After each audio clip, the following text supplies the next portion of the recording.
এ মুসলমানেরা রে, আমার প্যারা নবীর উম্মতেরা রে, দয়াল নবী রাহমাতুল লিল আলামিন বলেন সাহাবীরা রে, আমি স্বপ্ন দেখলাম সব সাহাবায়ে কেরামকে নিয়ে মক্কা মুআজ্জামায় উমরা হজ পালন করার জন্য রওনা করলাম।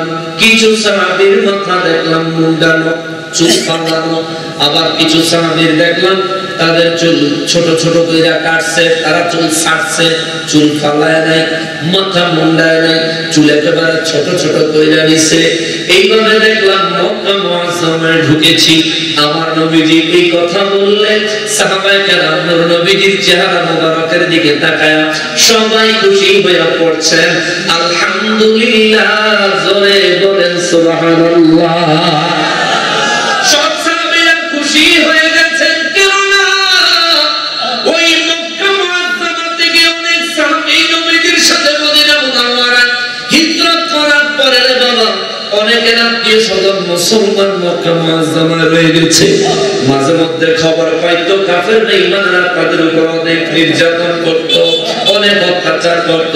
সাহাবায়ে কেরাম যখন শুনছেন আমার দয়াল নবী স্বপ্নে দেখছেন মক্কা মুআজ্জামায় উমরা হজ পালন করার জন্য যাবেন, সাহাবায়ে কেরাম খুশি হয়েছেন দুইটা কারণে। এক নম্বরে নবীদের স্বপ্ন হলো ওহী মিথ্যা হওয়া কিংবা বাদ যাওয়ার কিংবা বিফল হওয়ার কোনো সুযোগ নাই, রেকর্ড হবে, সত্যের রূপান্তরিত হবে, বাস্তব হবে, এই ভরসায় সাহাবায়ে কেরাম খুশি হলেন। দ্বিতীয় চিন্তা হলো যদি আমরা উমরা হজে যাই আমাদের পরিবারে যাদেরকে ফেলে আসছি তাদের সাথে দেখা হবে, তাদেরকে বুকে জড়ায় ধরতে পারবো, তাদের দুঃখগুলো কষ্টগুলো ভাগাভাগি করে নিতে পারবো। সবাই খুশি হয়ে গেল। সাহাবীদের মাঝে মাঝে কিছু মুনাফিক ছিল না?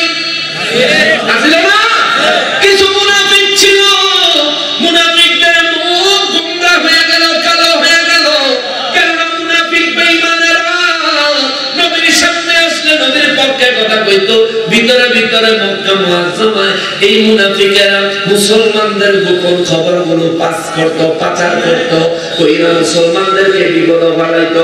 এখন দেখা যায় আমার সমাজে এই অভ্যাসটা ওহাবিদের ভিতরে পুরাপুরি দেখা যায়। ঠিক কি না বলে? এখন উত্তেজনা আছে, এখানে লড়া হেনা লাগায়া মানুষের লগে মারামারি কুবাকুবি লাগাইয়া দিব। বাবা নবীর নিচে আব্বাইদা নামাজ পড়ে ফুতের নিয়া ফান দিয়া বাংলা মতো চা বিস্কুট খাওয়াইয়া ফুতের হিগাইছে। নবীর নিচে হাত বাঁধলে সহিহ হাদিস না। এই যে দেখো বাংলা বুখারীর মধ্যে লেখছে বুকের উপরে হাত বাঁধতো, বুকের উপরে হাত বাঁধলো লাগলো। ফোলাটা আগে আসছিল পুরুষ, ফোলাটারে নিয়ে ধরে বাঁধা নামাজটা বুকের উপরে হাত বাঁধা ভিতরে একটা মহিলা বাঁধা দিচ্ছে। বুকের উপরে হাত বাঁধা নামাজ পড়লো কি পুরুষ না মহিলা? এই ফোলাটারে বানাই দিল মহিলা। ফোলার বাপে আমার বাপরে দেখছি নবীর নিসাব বেঁধে নামাজ পড়ে, আমার দাদারে দেখছি নবীর নিসাব বেঁধে নামাজ পড়ে। এই দেশে সাহেব কাবলা সিরাজ নগরী আল্লাহর ওলিরা যখন আসতো তাদের দেখতাম আমাদের যে তালিম দিত, তারাও আমাদের নবীর নিসাব বেঁধে নামাজ পড়ান শিখাইছে। তুই আমার বাড়িতে নবীর উপরে আমদানি করলি, ফুতে কয় আব্বা তুমি তো জানো না সহিহ বুখারীর মধ্যে আছে। এই বলে বাবা তোর বুখারী তো সাফাও মানবো, তোর বুখারীও দেখবো, তোর বুখারী হুজুরের কাছে যাবো, তোর আড্ডি আমি বেঁধে দেবো। খবরদার এলাকায় দিন একটা কেন্দ্র একটা ফেস লাগাই দিব। অথচ নবীজি বুকের উপর হাত বেঁধে নামাজ আদায় করছেন, নাভির নিচে হাত বেঁধে নামাজ আদায় করছেন। দুইভাবেই নামাজ আদায় করা সুন্নাহ। তাহলে আমরা নাভির নিচে হাত বাঁধি কেন? কারণ নবীজি একেবারে শেষ ইন্তেকালের সময় শেষ জীবনে এসে কোন সময় বুকের উপরে হাত বেঁধে নামাজ পড়েন নাই। শেষ দিকে সে নবীজি সবসময় নাভির নিচেই হাত বেঁধে নামাজ পড়তেন। জোরে বলেন সুবহানাল্লাহ। ইমামে আযম যখন হাদিস শরীফ কালেকশন করতে লাগলেন তিনি তখন দুই রকমের হাদিসই পাইলেন। নাভির নিচে হাত বেঁধে নবীজি নামাজ পড়ছেন, আবার ইসলামের প্রাথমিক যুগে নবীজি বুকের উপরে হাত বেঁধে নামাজ পড়ছেন, সাহাবায়ে কেরামকে তাকিদ দিয়েছেন। ইমামে আযম চিন্তা করলেন যে নবীজি দুইটা সুন্নতের উপরে কেমনে আমল করবেন। সুবহানাল্লাহ করুন। এখন তো এই ইমামে আযম এই বুকের উপরে হাত বাঁধলেন, আবার মাযহাবের ইমাম মানে না, যারা মসজিদের ইমাম মানে। ঠিক যে ইমামের কথা শুনলে মাযহাবের ইমাম মানে না, হাতে কিন্তু ওই ইমামরে মানে। মানে হ্যাঁ হিসাব হলো মাযহাবের ইমামের থেকে এই ইমাম অনেক বড় হয়ে গেছে। ইমামে আজম চিন্তা করলেন নামের নিচে হাত বাঁধা, বুকের উপর হাত বাঁধা, দুইটা হাদিসের উপর আমল করা। উনি ঘুরে ফিরে একটা কৌশল করলেন যে হ্যাঁ, মুসলমান পুরুষেরা যদি নামের নিচে হাত বেঁধে নামাজ পড়ে, নারীরা যদি বুকের উপর হাত বেঁধে নামাজ পড়ে, দুইটা সুন্নতের উপর আমল হয়ে যায়। করে কন্যা সুবহানাল্লাহ, দুইটা সুন্নতের উপর আমল। এই জন্য আমরা মহিলারা বুকের উপর হাত বেঁধে নামাজ পড়ে। তাছাড়া মহিলাদের জন্য বুকের উপরেই হাত বাঁধার নিয়ম। এখন তো কিছু বেদ বেরিয়েছে, গ্রামে গ্রামে তালিম বেলে করে, তালিমের ভিত্তি দিয়ে হাত বাঁধে। পুরুষের নামাজ আর বেরিয়ে নামাজের ভিত্তি কোনো বলে পার্থক্য না। জোর বিধান, জোর বিধান না। পুরুষ আর নারীর মধ্যে সৃষ্টিগত ভাবে, গঠনমূলক ভাবে পার্থক্য করে দিছে কি আল্লাহ। পুরুষ আর নারীর নামাজের পার্থক্য নাই। তাহলে তো আমার একটা প্রশ্ন আছে, প্রত্যেক মাসে কোন মায়ের 3 দিন, কোন মায়ের 7 দিন, কোন মায়ের 10 দিন নামাজ মাফ করে দিছে কে আল্লাহ। পুরুষের মাফ আছে নি? তাহলে পুরুষের নারীর নামাজের কোনো মূল্য নেই। পুরুষের সারা জীবনে নামাজের একদিনও ছুটি নাই। মাথা খারাপ হয়ে গেলে ছুটি আছে, পাগল হয়ে গেলে ছুটি আছে, অজ্ঞান হয়ে গেলে ছুটি আছে, মরে গেলে মাফ। কিন্তু জিন্দা সব জ্ঞানে থাকলে নামাজ মাফ কথা কানে নামাজ মাফ। তাহলে মহিলাদের তো প্রত্যেক মাসে ছুটি দিছে কে আল্লাহ। তুই বাজার কাছে কই আজকে মহিলা নামাজ পুরুষের নামাজে কোনো পার্থক্য নাই। কয়দিন পরে কবে মহিলার যেদিন গ্যাপ, পুরুষের যেদিন গ্যাপ। বেক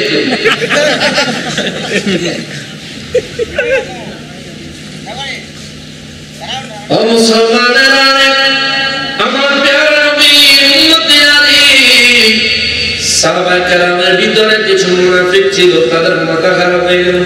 হায় হায়, নবী যেহেতু স্বপ্ন দেখছে, মুনাফিক হইল বিশ্বাস করে এটাই ওহী, এটাই আল্লাহর ফয়সালা, এটাই আল্লাহর বিধান। অতএব নবীজি মক্কা মুআজ্জামায় উমরা করতে যাবে। আসলে এটা তো উমরা না, উমরার মাধ্যমে মক্কাকে তিনি বিজয় করে নিবেন। জোরে বলেন সুবহানাল্লাহ। এই ভয়ে মুনাফিকেরা মক্কা মুআজ্জামায় চক্রান্ত করে আবু জাহেল সহ বেঈমানদের কাছে খবর পাঠায় দিল, মুহাম্মদ মুস্তাফা সাল্লাল্লাহু আলাইহি ওয়াসাল্লাম তার সঙ্গ পাঙ্গ লইয়া উমরাওয়াদের নাম করে মক্কায় আসবে, পরে মক্কা দখল করবে, মক্কা থেকে তোমাদেরকে তাড়ায় দিবে। নাউজুবিল্লাহ। নবীজির কি এই ধরনের চিন্তা আছে নাকি? একবারে মক্কা শরীফ থেকে তাড়ায় দেওয়ার কোনো চিন্তা আমার নবীজির আছে নাই। কিন্তু তবুও এই ঈমানের দলেরা আমার প্যারা নবী রাহমাতুল লিল আলামিনকে ছোট করার জন্য আমার নবীজির সাথে, মুসলমানদের সাথে, কাফের বেঈমানদের সাথে ঝগড়া লাগায় দেওয়ার জন্য, মারামারি কাটাকাটি লাগায় দেওয়ার জন্য তারা সেই ধরনের বাজে খবর দিল। আমার দয়াল নবীজি রাহমাতুল লিল আলামিনের কথা শুনে, শব্দের ব্যাখ্যা শুনে সাহাবায়ে কেরাম খুশি না নারা? আমার কথা বুঝেননি আপনারা? আচ্ছা, সাহাবায়ে কেরাম নবীজির শব্দের কথা শুনে খুশি হয়েছে না নারাজ হয়েছে? নারাজ হয়েছে কে? নারাজ হয়েছে কারা? নারাজ হয়েছে কারা? এই তো এই গুরু ছিলেন সাহাবায়ে কেরাম নূর নবীর পিছনে নামাজ আদায় করেন, মুনাফিকেরা দয়াল নবীর পিছনে নামাজ আদায় করেন। সাহাবায়ে কেরাম টুপি মাথায় দেয়, পাঞ্জাবি পরে, আবার মুনাফিকেরা টুপি মাথায় দেয়, পাঞ্জাবি পরে। সাহাবায়ে কেরামের মুখে নবীর সুন্নাত দাঁড়িয়ে আছে, মুনাফিকদের মুখেও দাঁড়িয়ে আছে, কিন্তু নবীর সুন্নাত না ধোঁকাবাজি। ধোঁকাবাজি ঠিক কি না? নবীর সুন্নাত নয়, মুসলমানেরই। মুনাফিকেরা বেজাল লাগায়া দিয়া এবার মিটমিটে ভিতরে ভিতরে হাসে, দেখি এবার কেমনে সম্ভব হয়, দেখি এবার কেমনে সম্ভব হয়। এই জন্য আমার আল্লাহ আমার দয়াল নবীর কয়, নবী গো, ও নবী, জগৎবাসীর কইয়া দেন, লাকাদ সাদাকাল্লাহ, আমি রব্বুল আলামিন সব সময় সত্য করেছি, রাসূলুহুর রুকিয়া বিল হাক্কি, আপনার রাসূলের এবং অতীতের যত রাসূল ছিল, রাসূলদের সমস্ত স্বপ্নগুলোকে আমি আল্লাহ সত্য হিসেবে বাস্তবায়িত করেছি। জোরে বলেন সুবহানাল্লাহ।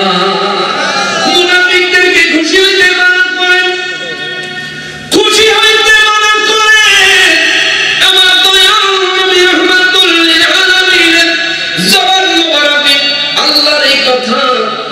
ফাতাহ এর 27 নম্বর আয়াতের কথা শুনি না মুনাফিকরা মুখে তালা দিল, কুলু বাটলো, আটার পরে আমার দয়াল নবীজি রাহমাতুল লিল আলামিন সাহাবায়ে কেরাম নিয়ে হুদায়বিয়া নামক জায়গায় গেলেন।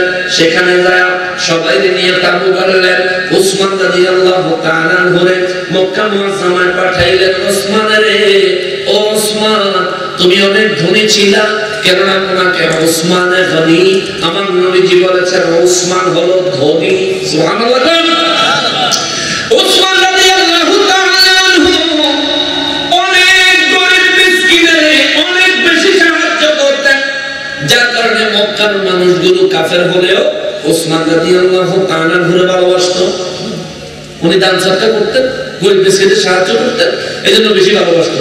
আমার নবী বলেন ওসমান, ওসমান রে, তুমি যাও, তুমি মক্কা মুআজ্জামায় যাও, তোমার কাফেররা ভালোবাসে। ও ওসমান, যদি তোমার জায়গায় অন্য কাউরে পাঠায় বিপদ হওয়ার সম্ভাবনা বেশি হবে। তুমি যায়া আবু জাহেলের কাছে কইবা আমরা যুদ্ধ করার জন্য আসি নাই, ঝগড়া করতে আসি নাই, আমরা মক্কা মুআজ্জামায় থাকতে আসি নাই। আপনারা যদি আমাদেরকে বাধা না দেন, আমরা হজ্জে উমরা হজ পালন করব, করে আবার নিজেদের মতো নিরাপদে চুপচাপ চলে যাব, ঝগড়া ফাসাদ কিচ্ছু করব না। আবু জাহেল মুসলমানের কথা বিশ্বাস করেন না মানুষ, কিন্তু মুনাফিকরা আগে যে উল্টা খবর লাগায় রাখছে, আবু জাহেল বিশ্বাস করার রাস্তা রাখছেনি, রাখছে রাখছে না। আবু জাহেল বলে উতবা সাহেবের ডাইকা, আবু জাহেল কয় ওসমানের ধরো, ওসমানের মেরে তার মাথা কাইটা মুহাম্মাদের কাছে পাঠাও। নাউজুবিল্লাহ কর। উতবা সাহেবকে আমি কি ভাবছি? হ্যাঁ, আপনি কি ভাবছেন আপনার হুদাহুদি নবীজি আবু জাহেল কয় কে কিছে? ওসমানের ভালোবাসা মক্কা মুআজ্জামায় 70-95% মানুষ মুসলমান আর কাফের হিসাব নেই, ওরা সবাই ভালোবাসে। ওনার উপরে আক্রমণ করলে ভাব নিতে চাইছে সুবহানাল্লাহ। কম না আবু জাহেল তারি কিতাব পরে একটা বুদ্ধি আছে কি, ওসমানের আটকায় রাখেন, মুসলমানদের কাছে খবর দেন, মুহাম্মদ সাল্লাল্লাহু আলাইহি ওয়াসাল্লামের কাছে খবর পাঠান যে ওসমানকে হত্যা করা হয়েছে। এরপর তোমরা যদি উমরা হজ পালন করার জন্য এখানে অবস্থান করো, তাহলে তোমাদের বিরুদ্ধে যুদ্ধ ঘোষণা করা হবে। তবে কোন নাউজুবিল্লাহ। আমার দয়াল নবী রাহমাতুল লিল আলামিনের কাছে এই খবর যখন পাঠাইছে, নবীজি কয় সাহাবীরা আসো, বায়াতে রিদওয়ান হও। জোরে বলনা সুবহানাল্লাহ। বায়াতে রিদওয়ান কি? নবীজি নিজের হাত মোবারক এমনি পাতলেন। আমাদের সব পীর মুরিদি, পীর মুরিদি কোরআন হাদিসের কোন জায়গায় নাই। এই সব আমার নবীজি মুরিদ করে বুঝনা যা। আমাদের সমাজে আল্লাহর ওলিদেরকে আমরা পীর বলে থাকি, এইজন্য ওনার হাতে হাত দিয়ে যারা বায়াত হয় তাদেরকে মুরিদ বলি। আর আল্লাহ রাসূল সাল্লাল্লাহু আলাইহি ওয়াসাল্লাম তিনি ছিলেন রাসূল, ওনার হাতে হাত দিয়ে যারা মুরিদ হইছে তার নাম মুরিদ না, তার নাম হচ্ছে সাহাবী রাসূল। জোরে কন্না সুবহানাল্লাহ। সাহাবায়ে কেরামদেরকে নবী বলেন এইভাবে হাত পেতে নিজের বাম হাত মোবারক ডান হাত মোবারকের উপরে দিয়ে বললেন, কাফের বেঈমান এসে খবর দিয়েছে ওসমান রাদিয়াল্লাহু তাআলা আনহুরে জিন্দা রাখছে না হত্যা করছে? কথা কথা এখানে নবীর ইলমে গায়েব আছে, বুঝের বিষয় আছে। দয়াল নবী রাহমাতুল লিল আলামিন কয় ও সাহাবীরা, আমি উসমানের পক্ষ থেকে আমার হাতে রাখলাম। সুবহানাল্লাহ। এ বাবা বায়াত হয় কি জিন্দা মানুষ না মরা মানুষ? জিন্দা। বায়াত হওয়ার বিধানটা কি মরার জন্য না জীবিতর জন্য? তাহলে কাফেররা এই খবর দিছে ওসমান রাদিয়াল্লাহু তাআলা জীবিত না মৃত? মানে বলেছে হত্যা করছে, কিন্তু নবীজি নিজের হাত বলে আমি ওসমানের পক্ষে আমার হাতে হাত রাখলাম। কাফেররা খবর দিল, আমার নবী ইলমে গায়েবে জানতেন ওসমান রাদিয়াল্লাহু তাআলা আনহুর হত্যা তো দূরে থাক, একটা পশমের ক্ষতি হয় না। জোরে বল সুবহানাল্লাহ। এজন্য নবীজি ডাইরেক্ট কয় না, নবীজি বলে ওসমানের পক্ষে আমি হাত রাখলাম। তোমরা কারা কারা ওসমানের প্রতিশোধ দিতে প্রস্তুত? হাত বাড়াও। সুবহানাল্লাহ কইতেন না? এখন এখানে ওয়াহাবিরা প্রশ্ন করবে, হুজুর নবীজি যদি উসমানের পক্ষে হাত বাড়ায়, আবার নবীজি কেন বললেন উসমানের প্রতিশোধ নিতে কে কে রাজি আছে হাত বাড়াও? এটা একটা পয়েন্ট তুমি নোটেন ভাই রে। এইসব ক্রিটিক্যাল পরিস্থিতিতে আল্লাহ এবং তার রাসূল, আল্লাহর বান্দা নবীর উম্মতদের ঈমানের কঠিন কঠিন পরীক্ষা নিয়েছেন, ঠিক কি না বলেন? নবীজি কি বলছেন এটা কে বুঝলো, এবং উসমান রাদিয়াল্লাহু তাআলা মুসলমান হিসেবে প্রতিশোধ কে নিতে চাইলো এটা দেখার জন্য আমার নবী বলেন উসমানের প্রতিশোধ দিবা, প্রতিশোধ না নিয়ে আমরা মক্কা মুআজ্জামায় ফিরে যাব না, কে কে প্রস্তুত আছো? একে একে সব সাহাবীরা হাত দিলেন, জোরে করুন সুবহানাল্লাহ। হাত দেওয়ার পর আমার আল্লাহ বলেন বিসমিল্লাহির রহমানির রহিম, ইন্নামা ইউবাইউনাকা ওয়া ইন্নামা ইউবাইউনাল্লাহ ইয়াদুল্লাহ ফাওকা আইদিহিম। চিৎকার দিয়ে পড়েন সুবহানাল্লাহ। রব্বুল আলামিন কোন নবী গো, ও নবী আপনি যাদের জন্য হাত বাড়িয়ে দিয়েছেন, আপনার হাতের উপরে যারা হাত দিয়ে বায়াত গ্রহণ করতে, বায়াত গ্রহণের নিয়তে যারা আপনার হাতের উপরে হাত রাখলো নবী গো, তারপরে বইলা দেন আপনি নবীজির হাত মোবারকের নিচে আমি আল্লাহর কুদরতের হাত মোবারক রয়েছে। জোরে কন্যা সুবহানাল্লাহ। যারা নবীর হাতে হাত দিছে তারা কার হাতে হাত দিল? জোরে কন্যা কার হাতে? আল্লাহর হাতে রে বাবা। আমার নূর নবী যেভাবে হাত দিয়া ওসমান রাদিয়াল্লাহু তাআলার পক্ষে যখন এভাবে হাত দিলেন, দুই হাত নবীজির এক জায়গায় হয়ে গেল। সব সাহাবায়ে কেরাম হাত নিয়ে যখন বায়াত গ্রহণ করলেন, দয়াল নবী রাহমাতুল লিল আলামিনের আল্লাহ পাক নবী গো, ইয়াতুল্লাহ ফাওকা আইদিহি, ও নবী সাহাবায়ে কেরামকে বলে দেন আপনার হাতের নিচে আমার এক কুদরতের হাত, আপনার হাতের উপরে আমি আল্লাহর আরেকটা কুদরতের হাত দিয়া যারা আপনার হাতে হাত দিয়া বায়াত গ্রহণ করেছে, আমি আল্লাহ তাদেরকে আমার সন্তুষ্টের বান্দা হিসেবে কবুল করে নিলাম। জোরে কন্যা সুবহানাল্লাহ। ও নবী তাদের খবর দেন আমি রব্বুল আলামিন তাদের উপর খুশি, তাদের উপর সন্তুষ্ট হয়ে গেছি। এই গানে আমরা দিতে পারি রিদওয়ান রিদওয়ান রিদওয়ান রিদওয়ানুল্লাহ, অর্থাৎ এই বায়াতের মাধ্যমে সাহাবায়ে কেরাম আল্লাহর সন্তুষ্টি অর্জন করলেন। করার পর হযরত ওসমান রাদিয়াল্লাহু তাআলা কে মক্কার কাফের বেঈমানেরা ছেড়ে দিলেন। তিনি চলে আসলেন নূর নবীজির কাছে। আসলে আমার দয়াল নবীজি ওই বছর উমরা হজ করতে যায় নাই, ওখান থেকে ফিরে আসলো। মুনাফিকরা মুস্কি মুস্কি হাসে আর বলতে লাগলো মুহাম্মদ সাল্লাল্লাহু আলাইহি ওয়াসাল্লাম উমরা হজ করতে গেল, নসিবে হইল না। ও মুসলমান, মুনাফিকরা আরো অপপ্রচার করতে লাগলো মুহাম্মদ সাল্লাল্লাহু আলাইহি ওয়াসাল্লাম প্রতিদিন ফজরের নামাজের পরে উল্টা পাল্টা স্বপ্নের কথা কয়, কইয়া কইয়া মানুষের তার দিকে আকৃষ্ট করে, মানুষের জাদু করে। জোরে কন্যা নাউজুবিল্লাহ।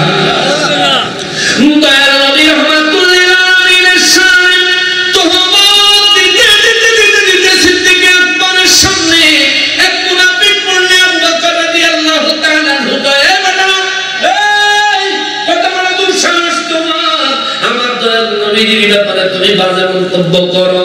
মন্তব্য করবো নাকি?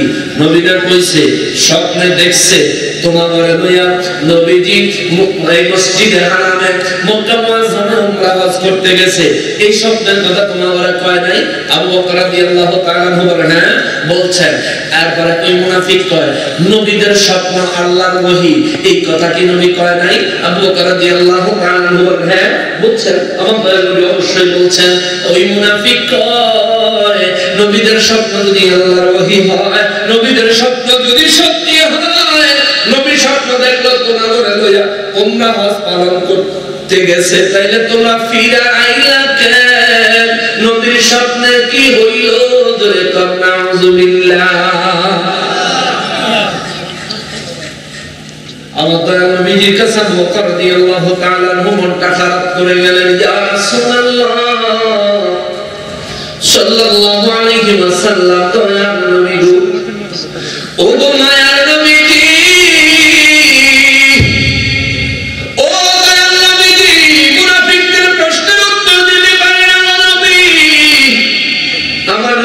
তিনি আবু বকর সিদ্দিক আকবর রাদিয়াল্লাহু তাআলা আনহু বলেন, ইয়া রাসূলুল্লাহ, মুনাফিকেরা কয় আপনার স্বপ্নের কি হইল? আমার নবী বলেন, স্বপ্ন তো ঠিকই আছে। বলে হুজুর তারা প্রশ্ন করে, নবী বলেন তারপরে জিগাইও,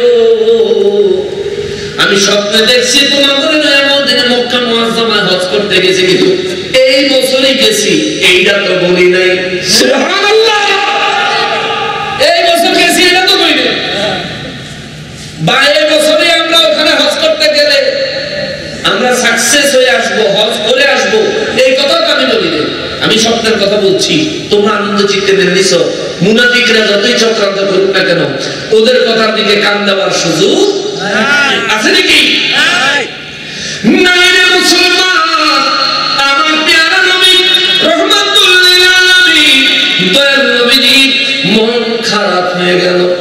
যদিও আবু বকর রাদিয়াল্লাহু তাআলা বলে আমার দয়াল নবীজি জবাব দিলেন, তবুও আমার নবীজির মন খারাপ হয়ে গেলে আমার রব্বুল আলামিন আমার দয়াল নবীজিরে আশ্বাস দেয়, আশা দেয়, হুজুর ও নবী, লাকাদ সাদাকাল্লাহু ওয়া রাসূলুহুর রুইয়া বিল হাক্কি। নবী গো নবী, ইতিপূর্বে যত নবীরা যত স্বপ্ন দেখছে, আপনি নবী যত স্বপ্ন দেখছেন, সব স্বপ্ন আমি আল্লাহ সত্যে রূপান্তর করছি, সত্যে প্রতিষ্ঠিত করেছি। লাকাদ খুলান্নাল মাসজিদাল হারাম ইনশাআল্লাহু আমিনিন। মনে কষ্ট নিয়েন না, আফসোস করিয়েন না, সাহাবীদেরকে মন খারাপ করতে না করেন। আমি আল্লাহ যদি চাই যুদ্ধ করায় না, মারামারি কাটাকাটি করায় না, আমি আল্লাহ যদি চাই, আমি আল্লাহ ইচ্ছা করলে আপনাদেরকে পরিপূর্ণ নিরাপত্তার সাথে মসজিদে হারামে প্রবেশ করাইতে পারি। সুবহানাল্লাহ, আল্লাহু আকবার। আমি আল্লাহ যদি চাই পরিপূর্ণ নিরাপত্তার সাথে লাকাদ খুলান্নাল মাসজিদাল হারাম, মসজিদে হারামে আপনাদেরকে প্রবেশ করাইতে পারি ইনশাআল্লাহ, যদি আমি আল্লাহ চাই। আমিন, পরিপূর্ণ নিরাপত্তার সঙ্গে। জোরে বলেন সুবহানাল্লাহ। আল্লাহ নবী মনের আশা ভাঙবেন না, স্বপ্নের ব্যাপারে দুর্বল হবেন না। আপনি নিজের থেকে বলেন নাই নবীর স্বপ্ন আল্লাহর ওহী, আমি আল্লাহ আপনারে বইলা দিছি, যার কারণে আপনি বলছেন নবীর স্বপ্ন আল্লাহর ওহী। ও নবী, আপনার কথা বৃথা যাইতে দিব না, আর আমার কথা বেলায় কখনো জবাব নাই। লা তাবদীলা লিকালিমাতিল্লাহ, আমি আল্লাহ যা বলি আমার কথার কোনো পরিবর্তন নাই, আমি কখনো ওয়াদা খেলাফ করি না, ওয়াদা খেলাফ করি না।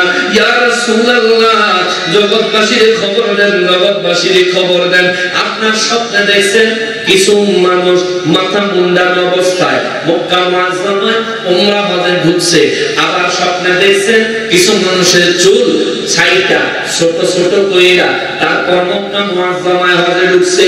ইয়া রাসূলুল্লাহ, নবী গো, আমি আল্লাহ যদি চাই আপনাদেরকে নিরাপদে মক্কা মুআজ্জামায় মসজিদে হারামে প্রবেশ করাইতে পারি।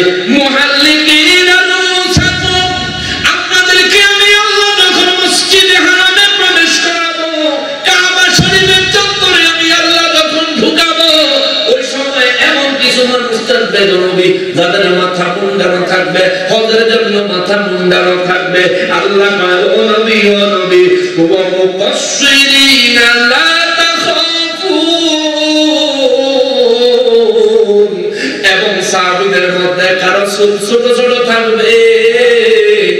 এই মাথা মুন্ডানো এবং চুল ছোটওয়ালা সাহাবীদেরকে নিয়ে আপনি নবী সহকারে আনন্দ চিত্তে একেবারে নির্ভয়ে বাইতুল্লাহ প্রবেশ করবেন, আমি আল্লাহ ব্যবস্থা করে দিব।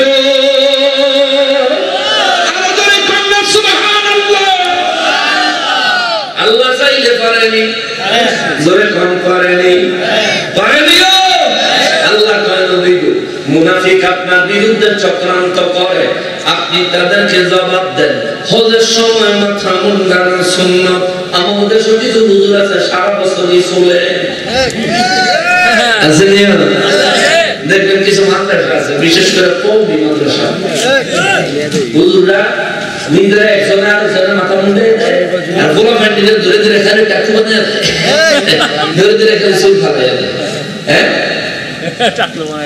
ইবনে মাজাহ শরীফের হাদিস আছে, সাহাবায়ে কেরাম বললেন, হুজুর যুলখুয়াইসারার বংশধর পরবর্তী প্রজন্মে আমরা কিভাবে চিনব? ইয়া রাসূলুল্লাহ, আমরা কেমনে চিনব? কারণ হুজুর যুলখুয়াইসারা কে ছিল? ও ছিল এমন এক বেয়াদব যে দয়াল নবীর সামনে বেয়াদবি করে নবীজিকে বলেছেন, আনসাফতা ইয়া রাসূলুল্লাহ, নবী গো আপনি ইনসাফ প্রতিষ্ঠা করেন। জোরে কন্না নাউযুবিল্লাহ। তার মানে বুঝাইলো নবী ইনসাফ করতে জানে না, হ্যাঁ জানলে কইলো হেন নইলে ইনসাফ। ওমর রাদিয়াল্লাহু তাআলা আনহু ইয়া রাসূলুল্লাহ অনুমতি দেন, তার কল্লা ফালাই দেই। আমার নবী বলেন, ওমর ফালাই দেন। এর অনুসারী অনেক লোক আছে, কিয়ামত পর্যন্ত এর বংশধর থাকবে, এরা মুসলমান সাজবো, আমি রাসূলের সামনে বেয়াদবি করব, এই দল আসেনি? আসেনিও? কোরআন লেখা আছে এই দল। নবী বলেন কিয়ামত পর্যন্ত এই দল থাকবে। ওমর রাদিয়াল্লাহু তাআলা আনহু বলেন, হুজুর তারা কেমন আমল করবে? নবীজি বলেন, তারা এত সুন্দর নামাজ পড়বে। ওমর তুমি ওমর যদি তাদের নামাজ দেখতে, তুমি নিজের নামাজকে তার নামাজের কাছে তুচ্ছ মনে করতে, এত সুন্দর নামাজ হইবে। তারা কোরআন তেলাওয়াত এত সুন্দর হবে, ওমর মনে হইল এই মাত্র আরশে আজিম থেকে নাজিল হইতেছে, এত সুন্দর কোরআন শরীফ তেলাওয়াত করব। কিন্তু ওমর এই কোরআন তেলাওয়াত তার এই গলার নিচে ঢুকতো, কণ্ঠনালীর নিচে যাইত না বাবা, এই কণ্ঠনালীর ভিতরেই থাকবে। এই জন্য দেখবেন তারা কত সুন্দর করে কেরাত পড়ে।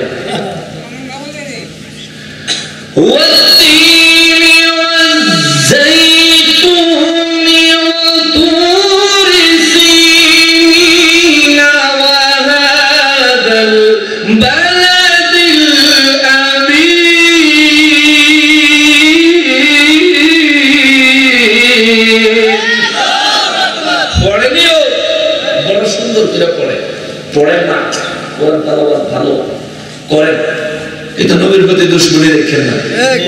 তাহলে আপনার কোরআন শরীফ গলাতে থাকবো, নিচে আর নাম তো নাম বলে কি?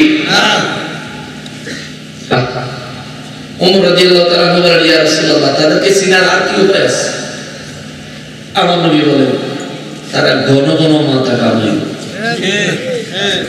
তারা ঘন ঘন মাথার চুল ফালায়। এখন দেখা যায় যারা নবীর মাড়ি কয়, আমার মতন কয়, এলমে গায়েব জানে না, মানে নবীর একবার সাধারণ পর্যায়ে নামাইতে নামাইতে কি যে করবো, এইরকম যারা করে এরাই দেখা যায় ঘন ঘন খালি মাথা আছে। নবীজি বলছেন, এত নবী এলমে গায়েব জানে না, তুই তো মাথা সাজবি, এটাও তো নবী কয়ে গেছে, ঠিক কিনা বলে? এই ফয়লা নবীর এলমে গায়েব যা তোর মাথা, ঠিক কিনা বলে? নবীজির প্রথম এলমে গায়েব হলো হাতের কোরআনে, হাতে কথাটা হাতে নবী এলমে গায়েব জানে না, এতে কত বড় বেয়াদব হইছে। নবী এলমে গায়েব জানে না, হেতে না, মানে এত বড় বিষয়টা নবীজি এলমে গায়েব জানে না, কিন্তু হেতে জানে। এত বড় কথা তুই জানলি কেন ভাই? নবীজি কি জানে আর কি জানে না, এটা তুই কে কইছিস? এটা কইলো কে? কে কইলো? আল্লাহ কইলো। তোর কথা জানছিস আর তুই জানলে এটা কবি না জানলে কি কে? উচিত কথা কইলেই ভালো লাগে না, না লাগলে কিছু করা কথা হবে কোরআন থেকে দলিল দিয়া, ভালো লাগলে নিবেন, ভালো না লাগলে তুই যাবেন। আপনার খবর আপনি, আমার খবরে আমি, কিন্তু বিরোধিতা করবেন, দলিল দিয়া কথা কওয়া লাগবে না, সাফার দাঁত একটাও থাকতো না। আপনি বেমানার যে বলে যান না, আমি আপনারা সারা জীবন আমাদের কথা কমবো, পড়ানোর লেগে জোর করবো, কমবো আপনারা ভাই নামাজ পড়বো। আপনি বিধর্মী হয়ে গেছেন, আপনি বিধর্মী, আপনি ইসলাম গ্রহণ করার জন্য আমি আপনার জোর করবো না, আমি আপনার বলবো ভাই ইসলাম হলো সঠিক ধর্ম, আল্লাহর মনোনীত ধর্ম, এটাই সব ধর্ম।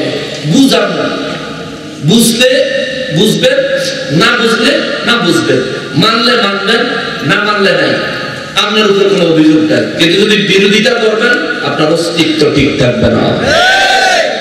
নামাজ করতেন না, আপনার ব্যাপার। বিরোধিতা করবেন আর ডিউটি একটা জায়গা থাকবে। রোজা রাখবেন না, আপনার ব্যক্তিগত ব্যাপার, নিজের হিসাব দিয়ে দিবেন। রোজার বিরোধিতা করলে হাড্ডিগুলি সব ভেঙে ফেলা হবে, ঠিক কিনা বলেন?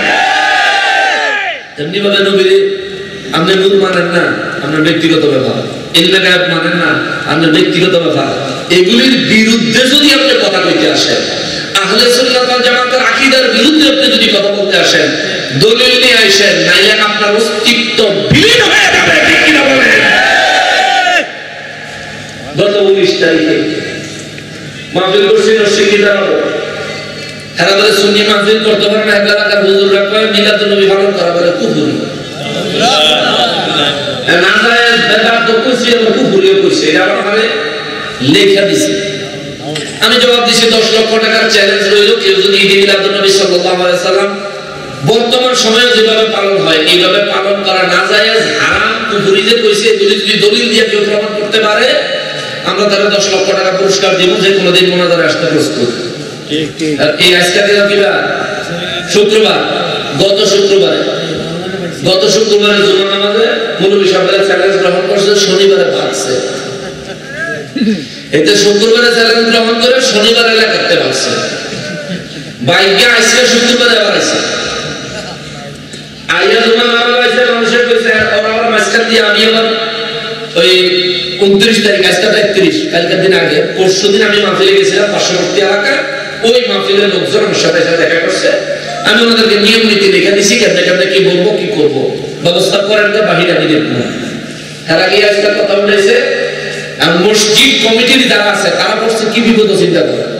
তারা কয় কি, সমাজবাসী আপনারা যারা আছেন, হুজুরে যে কথাটি কইছে এগুলি আমাকে কারণ বুঝিয়া কয় নাই, এখন হুজুর যেহেতু কইয়া দিয়েছে আমরা সবাই মাপছে, সেক্রেটারি সাহেব বলা মাপছে, এলাকাবাসী বলবে আপনি কামাপ চাইতেন,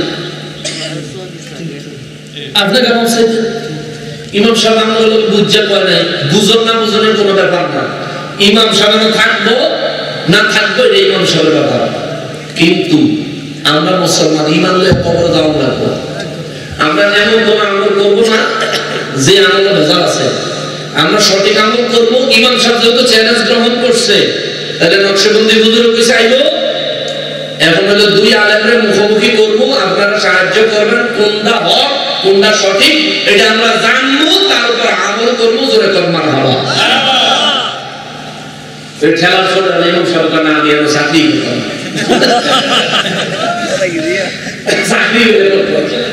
এলাকার মানুষ আমাকে ফোন করছে, আমি আমার খবর নিতে আজকে আমি নিজেই ফোন করছিলাম যে কি ব্যাপার। পরে বললো চাকরি করতে, চাকরি করবো না করতে হবে এটা তার ব্যক্তিগত বিষয়, কিন্তু চ্যালেঞ্জ গ্রহণ করছে, 10 লাখ টাকা জমা দিব, নরসিংদী বেলাপুর থানা বইব, আমরা বললে আপনারা বুঝাই দিব, 10 লাখ টাকা বলে দিব, হেরা বললে হেরা বুঝাইয়া 10 লাখ টাকা আমরা লই আইয়া ফেলবো, ঠিক আছে না? চিন্তা করছি যে অনেক দূর সে অনেক দূর হ্যাঁ লোকে কামাই না, অনেক দূর আল্লাহ এই মোনাজারের ব্যবস্থা করে হক এবং বাতিলের পরিচয় তুলে ধরার তৌফিক দেখছো এখন, আমিন। মুসলমানেরা আমার প্রিয় নবীর উম্মতেরা রে, তাইলে আমরা আমাদের সন্তানদেরকে মাথা মুন্ডাবো, কিন্তু প্রয়োজন নেই। গরমের সময় মাথায় গা হয়ে যায়, মুন্ডে দেয়, কিন্তু সারা বছরই মুন্ডে সামনেটা শুতে চাইছে এই অবস্থা করে একবার পুরো সাদা করে না, পরে হয় কি এই পুরো মানে এই বুড়ো আমাদের আগে এই মাথাটা চুপ থাকে না, এত চাষা চাষলে কেমবে এই যে ফিস ডালায় রোড এটাই তো ঠিক থাকে মাথার উপরে ফিস ডালায় এত চাষা চাষলে কেমবে ঠিক থাকে। ক্ষমতা হজের সময় মাথা মুন্ডানো সুন্নাত, হজের বাইরে প্রয়োজনে মুন্ডাইতে পারেন, না জায়েজের ফতোয়া নাই, কিন্তু নবী বলছেন ঘন ঘন সব সময় মাথা মুন্ডায় যারা, এরা হলো যুলখয়সারার বংশধর, নবীর দুশমন। নবী বলেন ওমর পরের কথা এটা আমরা কইতে পারি না, কিন্তু হাদিসের কথা বলে দেই, নবীজি বলছেন ওমর এগরে যে আনা পাইবা ওখানেই তাদেরকে কতল করবা, হত্যা করবা। জোরে কর সুবহানাল্লাহ। এখন আপনাদের সমাজে যদি এরকম থাকে তাকে মেরে নেবেন? তখন তো নবীজি ছিলেন জাহেরি হালতে, সাহাবায়ে কেরাম কোনো কিছু করলে নবীজির কাছে সমাধান করতো, কিন্তু এখন আমরা যদি এই খুন খারাপি করেন, আমরা যদি এই খুন খারাপি করি, তাহলে তো বাংলাদেশ আইনের কাছে আমরা ধরা। যেহেতু রাষ্ট্র প্রতিষ্ঠিত, মুসলমান সরকার ক্ষমতায়, ইসলাম এই দেশে মানুষ পালন করে নির্দ্বিধায়, বিনা বাধায়, সেই হেতু এমন কাউকে যদি পান, প্রশাসনের কাছে খবর দিবেন, প্রশাসন তাদেরকে আইনি ব্যবস্থা দিবে, নিজের হাতে আইন তুলে নেওয়া যাবে না। খেয়াল রাখবেন। যেমন মিলাদুন নবী সাল্লাল্লাহু আলাইহি সাল্লামের বিরুদ্ধে ওয়াজ করিয়া হুজুর আপনাদের এই গ্রামে আছে নাকি? আছে। এই গ্রামে আছে? মিলাদুন নবীর বিরুদ্ধে যে ওয়াজ করব তার নাম সহ থানাতে একটা কমপ্লেইন দিবেন, তারা ধরে নিয়ে যাবে। কারণ সরকার এক নম্বরে মিলাদুন নবী উপলক্ষে আন্তর্জাতিক ছুটি ঘোষণা হয়, দ্বিতীয়ত গত বছর প্রত্যেক মসজিদে মিলাদুন নবী উপলক্ষে উদযাপন করা, মাহফিল করা সরকারিভাবে বাধ্যতামূলক নীতিমালা প্রণয়ন করছে। কথা বলেন ঠিক কিনা? মিলাদুন নবীর বিরুদ্ধে যে করব থানায় খবর দিবেন, 999 ফোন করবেন, তিনটা নয় ফোন করে কইবেন বলে একটা মুলবি আছে হাতে মিলাদুন নবীর বিরুদ্ধে কথা কয়, সরকারিভাবে যেটা প্রতিষ্ঠিত, দেখবেন আয়া হাতে মামুল হয়ে দেখবেন ধরে লয়ে গেছে। মামুল কে বলেন বুঝাও গিয়া, আল্লাহ হেদায়েত দেয় জোরে কোন আমিন। এবারে তুমি তারা মুনাজারা করতে চায়, আমি তো হতো জিন্দা আছি, আসিও মরণ পর্যন্ত সময় চাই। আল্লাহ হেদায়েত দেয় জোরে কোন আমিন। মুসলমান রব্বুল আলামিন মুনাফিকদের কথা জবাব দিলেন আমার আল্লাহ। কষ্ট হয়ে যাচ্ছে আপনাদের? ঠান্ডা লাগতেছে কিন্তু অনেক ঠান্ডা লাগছে। আল্লাহ জবাব দিলেন, আমি লাতাদখুলুন্নাল মাসজিদাল হারামা ইনশাআল্লাহু আমিনিন। আমি রব্বুল আলামিন যদি চাই, আমি আল্লাহ যদি চাই, ও নবীজি মসজিদে হারামে আপনাদেরকে প্রবেশ করাবো একেবারে নিরাপদে, একেবারে নিরাপদে, একেবারে নিরাপদে। রব্বুল আলামিন কয় মুহাল্লিকিনা রুকুসাকুম ওয়া মুকাসসিরিনা লা তাখাফুন। ও নবী, ও রাহমাতুল লিল আলামিন, আমি রব্বুল আলামিন আপনাদেরকে মক্কা মুআজ্জামা যখন প্রবেশ করাবো, মসজিদে হারামে যখন প্রবেশ করাবো, আপনি ঠিক স্বপ্নে যেমন দেখছেন, কারো মাথা মুন্ডানো, কারো চুল ছোট ছোট, ইয়া রাসূলুল্লাহ আপনার স্বপ্ন মোতাবেক যেমন দেখছেন আমি আল্লাহ তেমন ভাবে মসজিদে হারামে প্রবেশ করাবো। তবে মুনাফিকদের কথা মতন না, মুনাফিকদের চাহিদা মতন না, দুনিয়ার কোন মানুষের মনের চাহিদা মতন না। আমি আল্লাহ আপনি নবীজির মনের চাহিদা মতো, আপনার উম্মত আমার সৃষ্টির জন্য উপকার হয় মতো আমি আল্লাহ সিদ্ধান্ত নিব। জোরে বলেন সুবহানাল্লাহ। রব্বুল আলামিন কালামি গো মুনাফিকরা কইয়া দেন ফালিমা মা লাম তালামু। মুনাফিক সহ দুনিয়ার মানুষ যা জানে না, আমি আল্লাহ তা জানি। সুবহানাল্লাহ। জোরে কর, আর জোরে কর। দুনিয়ার কেউ যা জানে না তা জানে কে? জোরে বলেন কে? আর জোরে বলেন কে? তার মানে ইলমে গায়বের মালিক হলেন আমার আল্লাহ। জোরে কোন সুবহানাল্লাহ। তাহলে নবীর ক্ষেত্রে ইলমে গায়ব কি? আল্লাহ হলেন ইলমে গায়বের মালিক, আমার নবী হলেন ইলমে গায়বের খবর দেনেওয়ালা। জোরে কোন সুবহানাল্লাহ।